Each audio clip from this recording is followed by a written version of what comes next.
as I introduced this and the story of, my experiences, I was thinking that this segment could kind of lay the foundation for like why all this happened for me. Yeah.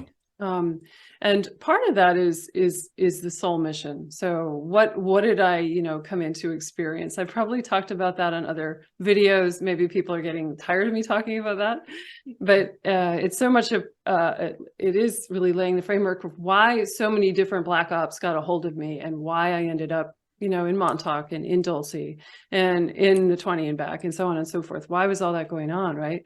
I feel like I came in to bring light into dark places, but I had to do that via going in firsthand to learn about them and kind of decipher the code, if that makes sense. So, I mean, eventually this here will lead me into my family. There's a lot to say about that, but I think I really signed up for this and to be part of undoing the empire, so to speak. And that's really important, like to lead off from there. And I wanted to just say too about my avatar, let's say on the Galactic Confederation ship. I don't talk about this aspect of my story very much. Back in the early programming days, Navy base north of Chicago, Great Lakes Naval Station, I was programmed to not remember them, to not talk about that relationship, and to just forget that part of my inheritance. But with an Andromedan aspect on that ship, which is concurrent with his lifetime, we had a mission to learn more about the galactic slave trade. And, I was one of the volunteers, let's say, to learn more about that. And that was heavily, what was happening on the moon and also on Planet X with the Draco, where I was owned later in my time in the SSP. That was all about the slave trade. So I was kind of gathering intel as an agent from what I call the Light Alliance, or more formally, the Galactic Confederation. And I have a mate from that ship from Perseon that I very rarely talk about. So interestingly, I'm so able to talk about all the dark things and not very well versed in speaking about that aspect of my story. So hopefully that gets easier as time goes on. And I guess we could go into my father. I have a couple other things I wanted to talk about, like memory recall and why I went public, why I decided to become public with my story. Sure. Yeah. So that I feel that's important, because you might say, well, why, I did wonder, at first, would I ever talk about this publicly? And it's not what I really had in mind. But as more memory was coming up for me, I realized that I was going to be complicit with the agenda if I didn't speak, or that's how the equation sort of seemed to be leveling out for me. Like I got to a point back in 2020 where I felt like I'm going to die if I don't say something about all that I've recalled. And watching children be abused and killed. I mean, you can't really not say something about that, right? If I've survived that, then it's part of my duty to bring that to light. So that's a big deal, and maybe an encouragement to other people who have been in the programs, who are wondering if they have anything to offer. I never thought that I would be influencing anybody's life with this story, but I get mail all the time that indicates that people are inspired. So I think maybe we're helping each other to bring truth out into the open here on this planet. And I would say too that this story isn't just about, it's not just about me. I have a mother from a past life, mother and father from the tribe of the Crow people, a past life that I lived with them in the 1850s. They were both killed by smallpox, but in 2018, they came in to start supporting me again, because it had so much disruption in my natal family in this life. But where I'm going with this is, mother has always said, what befalls one member of the tribe belongs to all of us. And so your suffering and my suffering really in the end are not separate. And that's a beautiful teaching, I feel. And so maybe if you haven't been through the programs, this is still an offering that maybe inspires people in their ordinary lives to, like a classic overcoming of adversaries or adversity kind of story. And I worried about losing friends, losing business, losing clients and things. But I've really only gained. I mean, I've lost people. You can't come out and talk publicly about ET abduction and like retain all your friendships. The normal people are going to leave, and they did. So, so just to share that, it's been well worth the journey of coming out in public. Even though the first video I ever recorded, I for sure thought somebody was going to come and kill me. The programming was that strong. I survived. I haven't had too much interference with in the time that I've been open about this, which is the last, I guess, almost 3 years now. So that's a win, I feel, all around. And then just to say a little bit about memory recall as well. It's just adding all these things because I feel like they can help people who are wondering, I've got all this weird space memory stuff and I don't, what the hell is this? And how do I deepen my awareness of what happened to me? How do I get more memories back?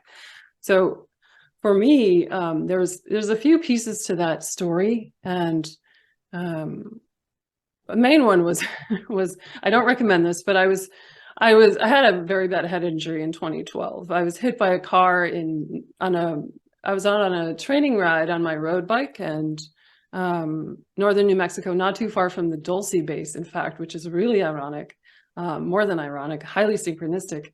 And after that time, I mean, I was kind of a mess after that. And it was that impact to my head, which started to rattle things loose in some kind of compartment of my subconscious. And things started really falling apart. And I had very bad PTSD. It was not from being hit by the car. It was everything else that was starting to dislodge. Like, I feel like at that moment, I got a data packet, with everything in it that I had forgotten. However, I couldn't really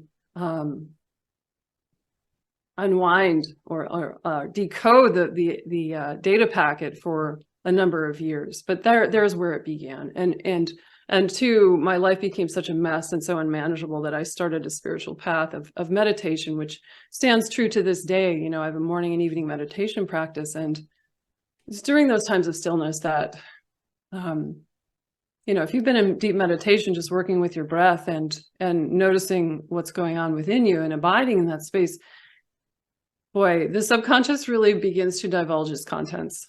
That's where we start to get information. And I never started meditation thinking, I'm going to get memories back. I didn't know what I was doing. I didn't know how much memory I had that was going to reveal itself. I had no idea, but that's been a linchpin on the journey for revealing the truth of my life that had been so, deleted.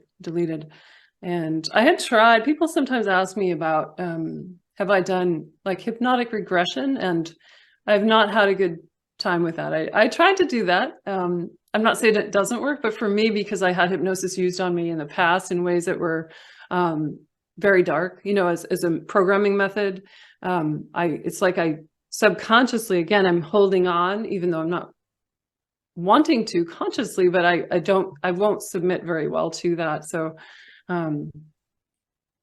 yeah. And then of course my father died in 2020 and he was a big player in what had gone on for me. So, one more thing before I talk about Dad, what are they looking for? Maybe your listeners know about this, but just to say, to kind of underscore why perhaps I was taken, or what are they looking for when they're vetting kids or people, adults, for the programs?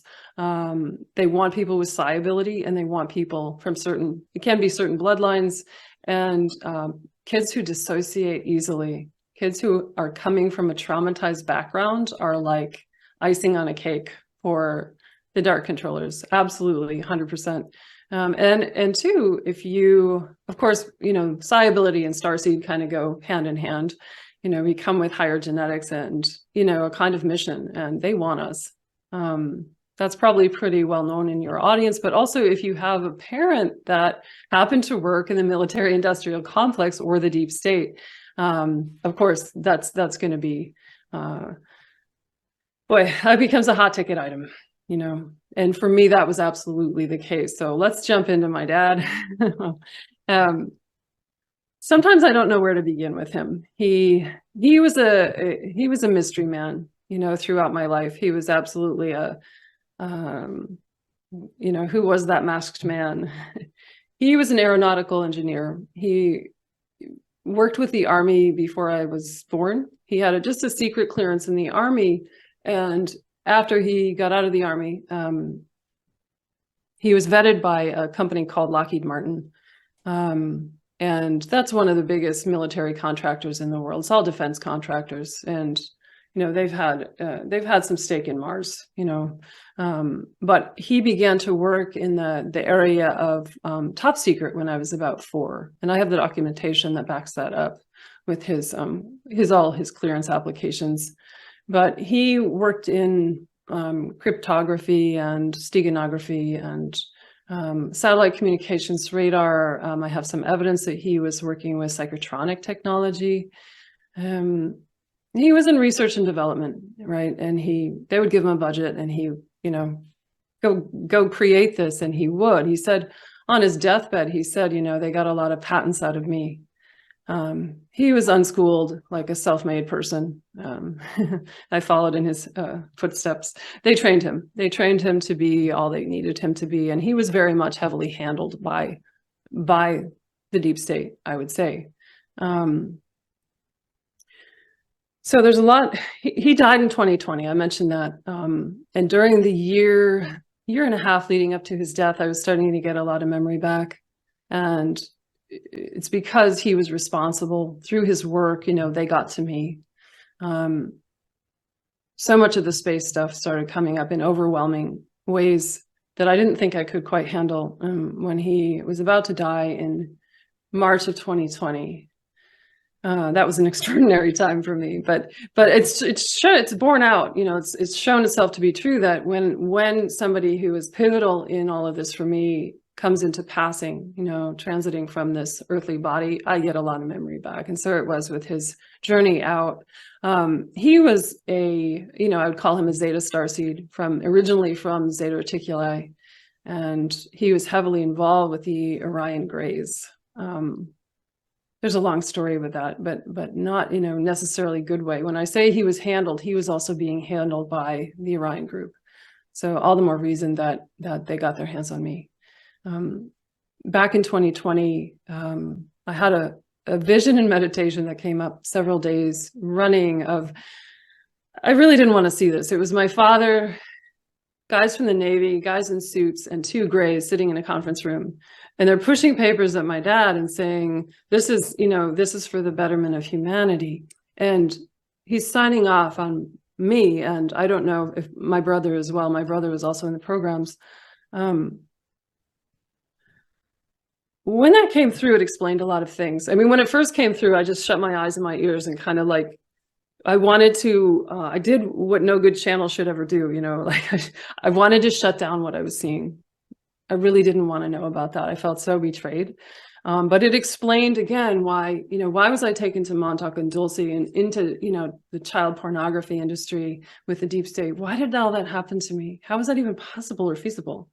But if you've got this kind of contract going, they're going to build you out and they're going to use you. They're going to use you really hard.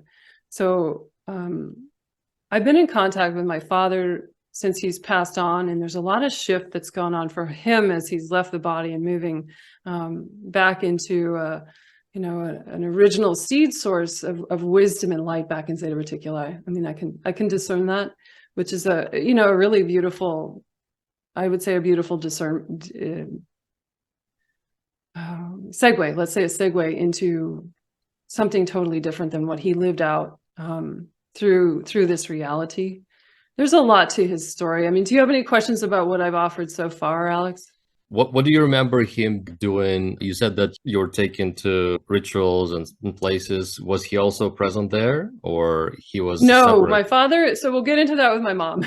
Yeah, let's go into my mother. Okay. Dad was never, to my memory. I don't think he even, I mean, and this is how these families go. Like, you could have satanic ritual going on in a family and part of the family not knowing it's even happening. Okay. It's crazy.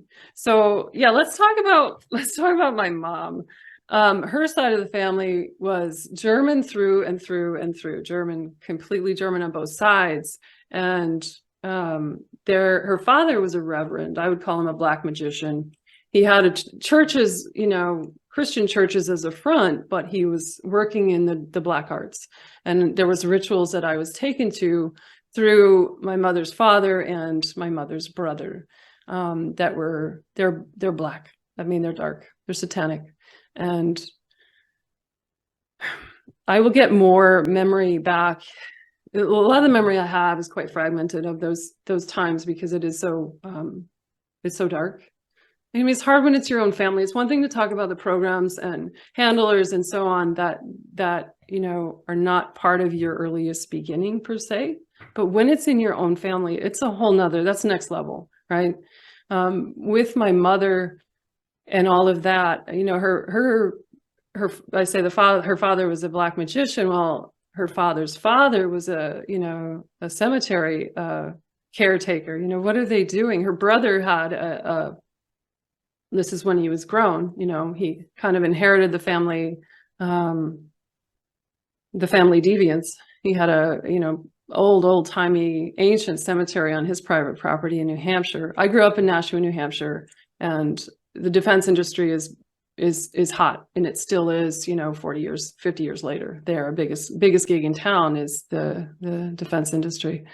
But just to kind of show how that has come down through the bloodline. And whenever my mother's brother finally passes away, he's getting close to 90.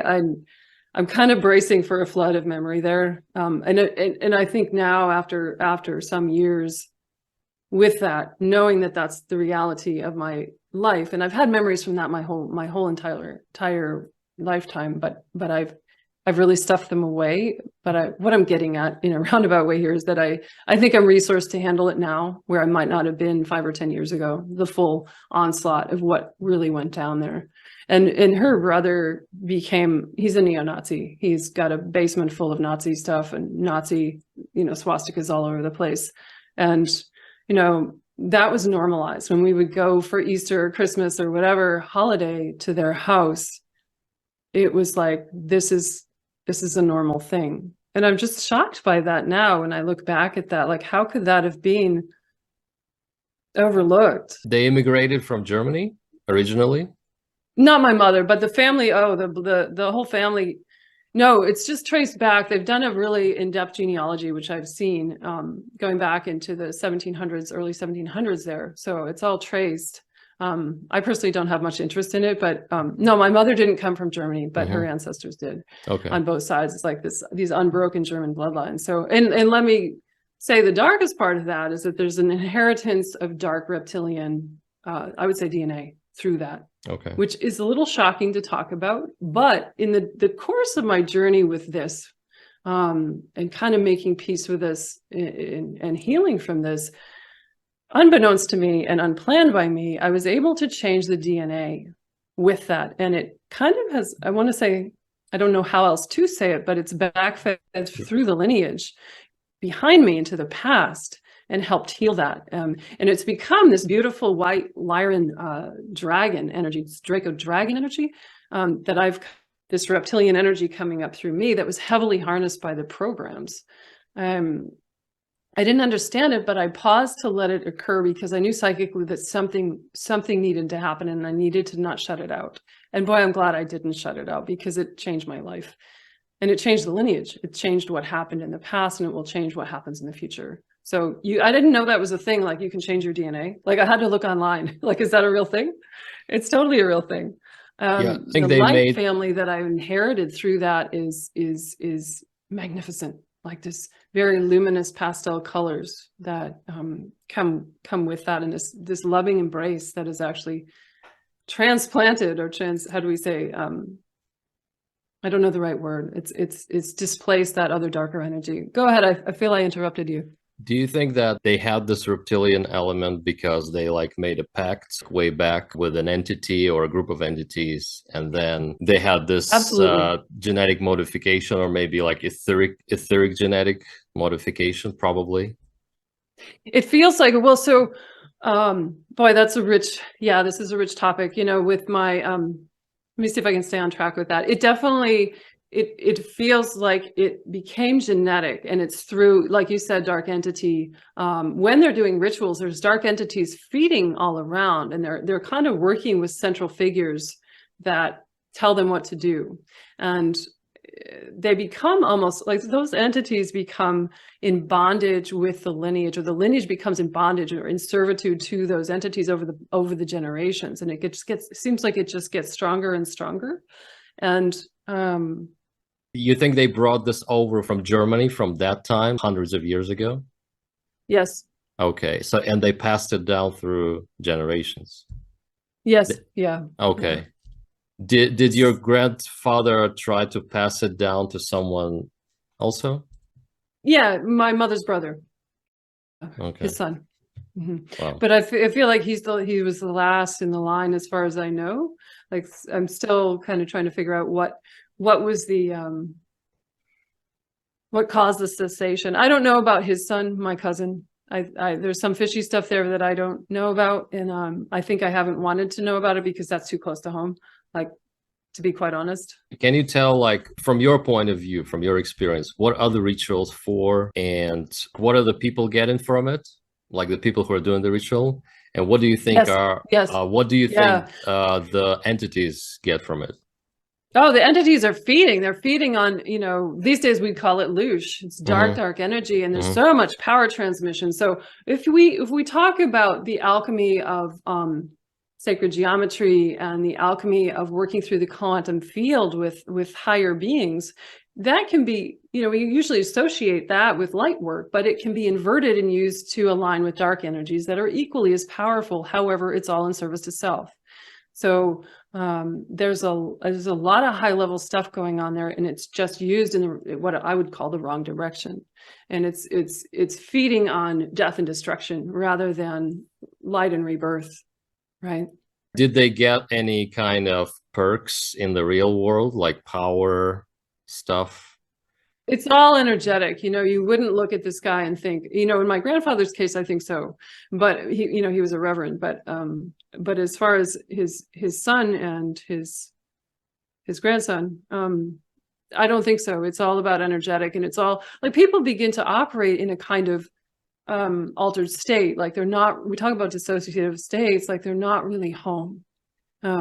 I was just going to say, to clarify about the shape-shifty aspect of this was apparent when I was a kid, when my mom was doing her thing, and she had kind of has a split, a split person inside of her, in which the part of her that's the abuser doesn't know, like, her front personality doesn't know that she has this abusive side that is very violent. Wow. And when she would be abusing me, I would notice like the reptilian eyes. And that was, as a child, like, why is my mother having like snake eyes? That was very apparent to me. And of course, I didn't understand the full breadth and depth of that until much later. And these families, as you know, like, there's this very, we go to church, we are, well-bred and present well in society, but look at the stuff that's running underneath it. It's like, it's a little bit shocking, but that's how the system is preserved over time, right? Wow. Do you think the shape-shifting was really physical, or it was energetic and you could just see the energetic overlay? The latter. It's energetic. It's totally energetic. So it's not a real physical. I was a psychic kid, right? Or had more, ability to see beyond this dimension, right? So, so I could observe that. Yeah, and that's a great question. Thank you. Yeah. So because there is a lot of argument about, like, a lot of people claim that those people actually shapeshift physically. What I came to sort of conclude is that there is this energetic overlay over a person, and this is, by the way, was told by a reptilian being channeled. He also confirmed that, and I think David Wilcock also said that he met an Illuminati once, and they're somehow able to enhance this projection of this entity, and when you see them, even if you're not psychic, I guess, at some point they can kind of enhance this, and you can see them in this reptilian form, and you freak out. Absolutely. Yeah. You freak Yeah. out, and Because you go, they're yeah, working with such high level energy yeah, to accommodate all that's going on, right? So right, there will be a bleed through in the viewer, even if that viewer is not the observer is like firmly lodged in 3D and doesn't have any yeah, ability, like you said. There's going to be a bleed through in that moment. You're going to see right through about 100 different dimensions in that moment, okay, and it will yeah, be very scary. all Yeah. right. So, boy, and I want to just a note about that with my grandfather. I want to say too that and this was totally another unexpected denouement in my story, is that once I started kind of unearthing, and I got a shovel out and I'm digging through this darkness, my grandfather had come to me and he said, I got a long number of messages from him over time saying, and this was all around 2019, 2021. He was as much as saying, I couldn't end it in my lifetime. They had me so bad, they had me in the grip, but you need to talk about this and you need to stop this. Like, you need to be the end of the line, right? Like, this isn't going to continue. And that's, wow, how unexpected. Just like shifting the DNA to have him come, like one of the prime perpetrators, right? Coming and being like, stop this shit, man. That's awesome. That's really awesome. So you said that your mom was double personality and she wasn't aware like of what was going on. So there was like two sides of her life that she wasn't aware of. Yeah. So my mother was definitely a product of that trauma in her childhood. And what do we do? I mean, let's talk about dissociative tendencies and fragmenting of the psyche. That's what it does. And so my mother, because she hasn't healed, that's gone on for her. And she doesn't remember what she was doing to my brother and I at all. So I don't know. I mean, she's never been diagnosed with anything, but I see this in her personality. Like, it was so normalized for me that I didn't, until the past 10 years, I didn't start really digging into what was actually happening. Like, oh, wow, I just called it like good mommy and nasty mommy, good mommy, bad mommy. That's all I knew as a kid. I don't know who I'm going to get, right? But I can also have compassion given what I'm aware she's been through at this point. But what did that mean for my brother and I? Like my brother, let's talk about briefly my brother. I know he was taken too. And, my brother spent his entire childhood drawing spaceships and aliens and reading sci-fi. And finally it was this November of 2022, I got him through texting to open up about his nighttime. We both call them night terrors, but they were abductions. He describes all through his childhood, just like me, and I had no idea this was true for him. He describes being lifted up as if by an unseen hand out the roof of the house and trying to scream and trying to get loose and not being able to. That is more or less what was going on for me, being paralyzed and mute, but knowing they were coming for me and taking me out of the house. My brother doesn't believe in aliens anymore, as he's 54. And, I'd asked him to, like, recently, I said, can you go find any more of your like ET drawings? I want to check them out. Like, I'm trying to open the conversation there to kind of get him back around to this. But I also recognize it's, with equanimity, I have to regard his experience, because it might not be in the cards for him in this lifetime to go into that. Like, maybe it's not his job to remember. I don't know. But just to say too, I would say, my parents were breeders. My mother was in the Army, my father was in the Army. They met in the Army, and they had 2 kids for my lab. My father's side he was aligned with the Orion Greys. My mother was aligned with the Reptilians. I mean, is there a more perfect situation to bring children in for the programs? I don't think so. I don't think they were conscious of it, but on another level, just like myself kind of being a volunteer, let's say, to come in and experience all this. Yeah, sure. They may have had soul necessity to play that role on their end. Yeah, so it was like a perfect vibrational combination.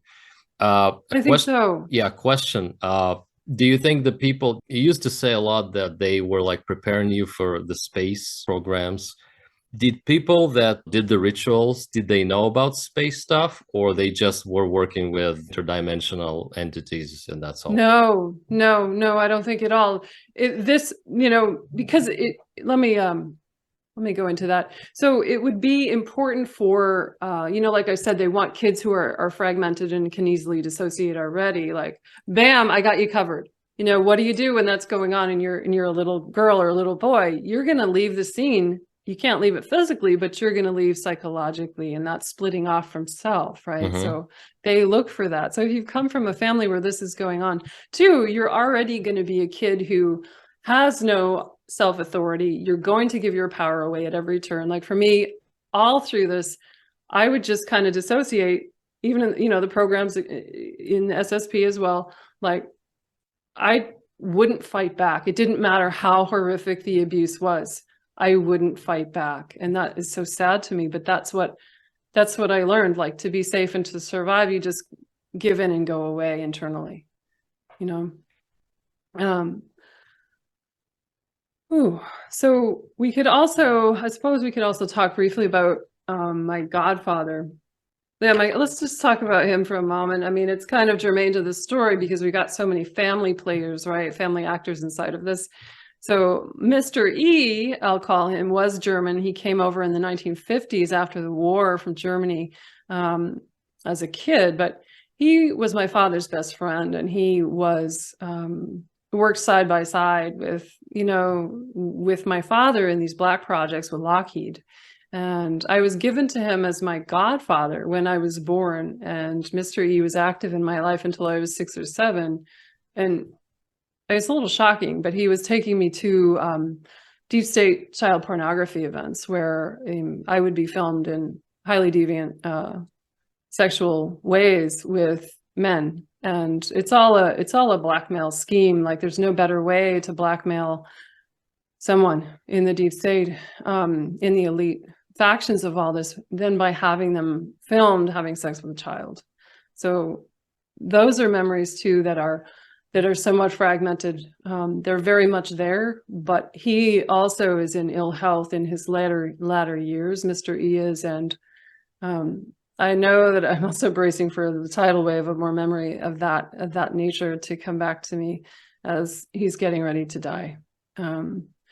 They are all owned. I want to make that clear, that he and my father were really owned by their own handlers. So there's this servitude or enslavement that kind of runs down through the system that is worth having a look at, you know. And it's not to say they're not entirely responsible for all of this themselves, for their behavior, their actions, and what they allow themselves to participate in, but I see the long arc of control and darkness that is kind of operating the whole system, and it's much bigger. I mean, everybody's a puppet inside of this.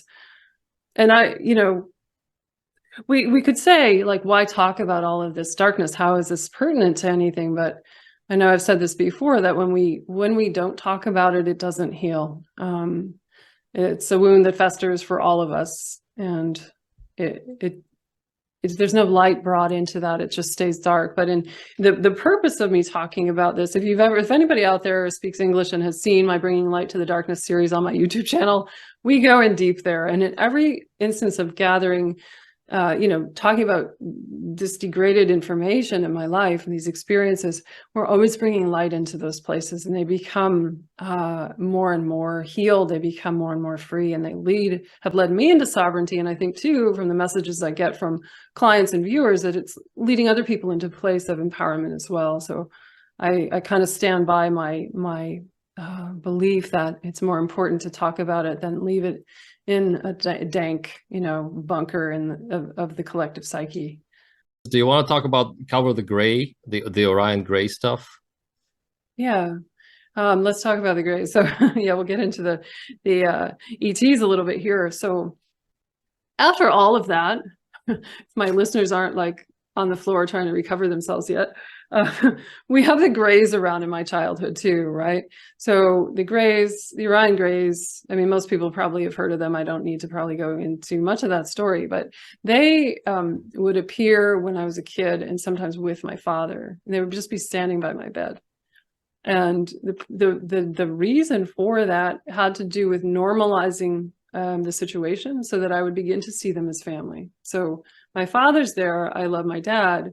Oh, these weird people are there too, but okay, I don't like them, they feel icky, but I guess they can be there because my dad is there, right? There's this, we're naturalizing the situation in a very sneaky kind of way. And the Greys, to be honest, I've had a lot of visions of them, let's say, working with me in utero, which is, that's also difficult to talk about, like thinking about that. But when I was, in gestation, we have the Greys coming in and, checking on their product in a way, right? It was part of like a hybrid program. And they were the first ETs that I remember. And a lot of it was that kind of weirdness of them just kind of hanging out, watching me, seeing how I was going to develop and taking notes, right? And eventually I would start being taken out. Like I started having night terrors. I called them night terrors. Like I said, I would always wake up. And this would happen sometimes multiple times a week, where I would wake up after something happening and I was mute and I was paralyzed and I was terrified. And I didn't have all that much memory other than that somebody bad had come for me and something bad had been done to me. And I had, a lot of what I would say are classic signs of being abducted. Nosebleeds, waking up with your clothes on funny, waking up with your head at the foot of the bed. Where are the covers? They're all on the floor. Why, my jewelry has gone somewhere else, or just very strange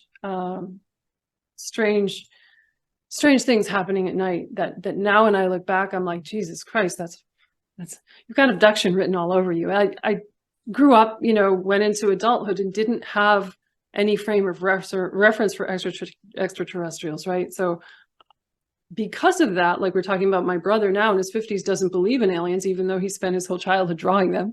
Like I wouldn't have been able to make sense of an abduction stuff, any of that, because I didn't have the cognitive frame of reference or belief system that would have allowed that to come home and come true. But now, quite frankly, I look at all this and I just think, I'm so stupid. How come I didn't see this? Wow, it took me so many decades to unpack this.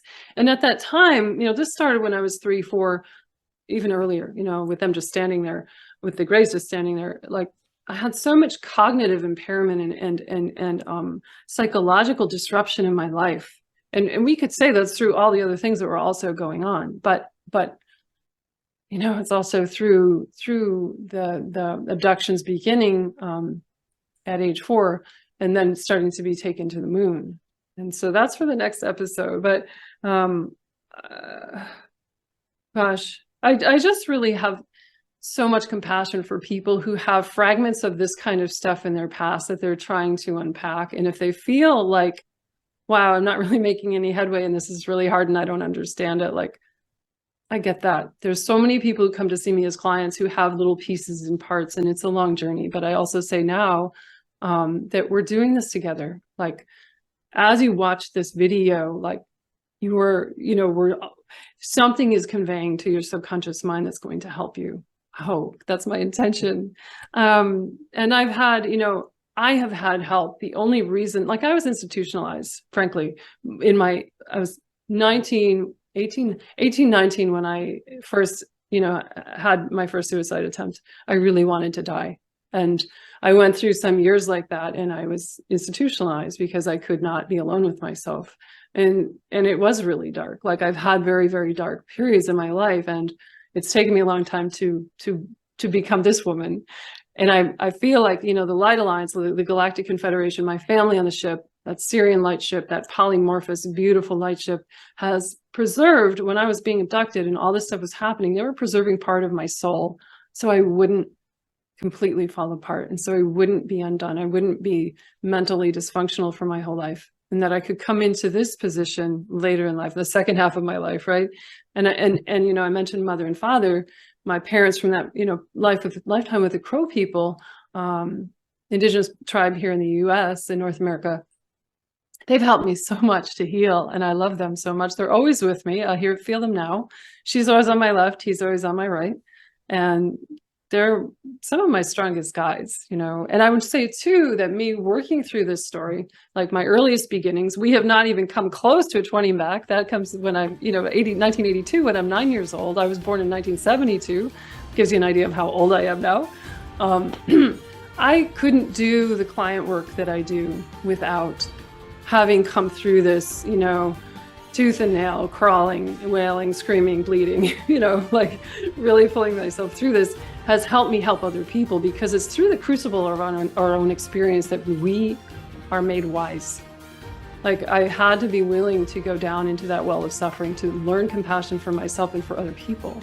So I think I just, you know, want to leave it at that note that I like to say that the impossible is possible. And I hope I can leave people with a more inspiring note, you know, on that for their own journeys, whatever's happening for them.